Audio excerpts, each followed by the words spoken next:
بسم الله الرحمن الرحیم. الحمدلله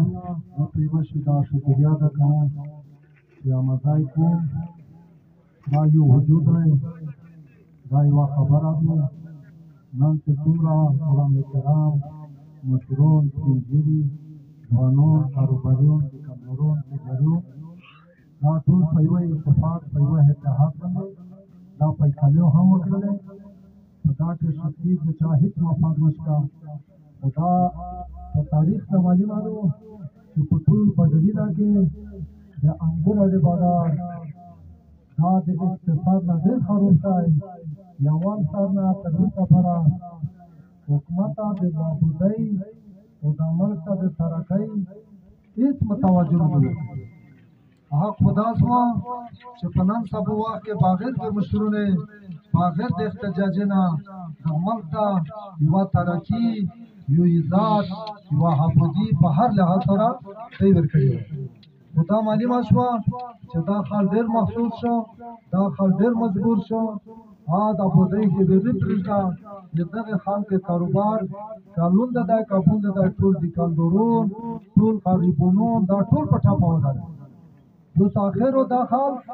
چې دا روزګار جوړ نه شي هر سړی تو سوچ وکړي چې دغه ځوانونه دغه کاروبارونه دغه غریبۍ د وجې نه وو اخر دا خلک یا خپل ځون مړوي یو نور څوک مړوي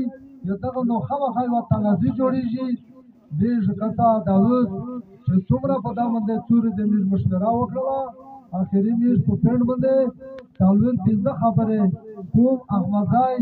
د ټولو علما مشرونه د ځوانونه په اتفاق باندې دا فیصله وکړله چې تاسو کې شتم دی انجنټو ته ویایي چې انجنټا دلته د خلکو تکلیف یا لړۍ وي یا سبزي وي تاسو مو سیګاره فرا چې کینته یا تاسو فارغ کا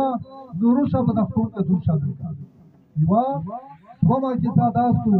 چې تاسو پر حکومت یمیز د جاهز مطالبه چاته په خپل منلې دي یمیز مشرون سره اتحاد کړای دی آقا چې د یمیز سره په مذاکرات ومنلې 251 200 کسون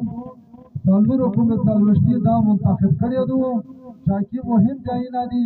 پابندو سبو خیمه هلاګوي او دا خلک مجبور دی چې دا ګل روډو هم خدای بند کړي په دا چې دغه د علاوه چې دغه غریب خلکو په یاد څوک نه وروي دا چې مرګ ته تیار دي دا وینا ته تیار دي تاسو ګاډي په خزاري دا ته تیار دي بل چې یو سړی یو وژبري یا حق تاسو چې بل څوک یې ورته ناقل شوی دی چې وژه ګیدار دا پیرا د امداري سره جنګیږي بل جنګیږي چا مجبوریت نه جنګیږي خو تشویق باوجود یلته یو بل مذاکرې کو چې وزیدي پاسپورټي نه دي دا خو پرېږده د میر سره ګاونډي چې څومره خلک ته د فقیا ولا دمره غریب خلک دی چا د وزید د پاسپورټي طاقت هم نشي لرلی میش په تېره مطالبې کې هم دا ویلي وي چې په دغه ګډ باندې میش دا خلک ویزې پاسپورټ دا شایونه میش نه ماني دا میش بار بار په هره جلسه کې یایي چې دا خلکو ټول مړ شي ټولو ته مړ کې خو دا شایونه چې تو سره د پاسپورټي د وزیر کله هم کوښښ کې د غږونه او کوژادا نه ماني دوه ټکای ته کوم دا هم فیصله کړې ده چې کله زه چې یو ریل وژم را یو مو وکسین ته هیڅ ضرورت نشته دا کوم فیصله ده چې مو سره مطالبه صاحبونه ټول و نشي منلې دا وکسین ته میش د بند کول اعلان ځکه دی چې میش د لوژمري او میش ته د وکسین هیڅ ضرورت نشته خو تاسو پکیا میش ان شاء الله څه کلمونه څه خبره وکړه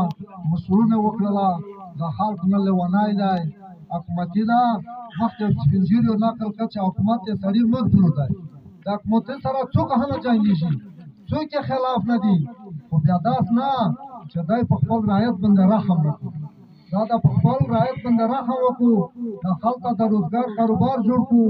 او هیڅ بیان ځکه نه کوم چې دا ټوله دنیا ته معلوماتو چې اوس تمام انګوراډا یو د هسپتال نشته چې ګوته ورته ونځي چې خالي د علاج پکې وشي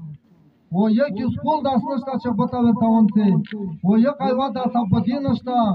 چې یا نالخیر غلي دي یا د عمل ته یو بودی شوی یہ ټول آبادی نه محروم دي خو اوس مشته آخري فیصله په دغه وکړله هم په خپل مجبوریت یلوجه وجنه څلور حکومت په اتفاق باندې دا فیصله کړې دو چې صابو مزدګار برا کشته او تازه کوي چې مسافر خلک وي سبزی ول خلک وي دا یې له ټول فارغ خو دا شي کو فیصله داسي چې روډي را باندې شي مشکل جوړ شي بیا صابو منډه کوم ته نه وایي چې متدا تکلیف دی دا خبره حقوق ته طرف نه دا شوه دي څه په غیا خود دا د وړ قوم احمد ځای وزیر د علما سپینږیري کاروبارونه مزارونه ځوانونه په اتفاق د فیصله دي واحد دوام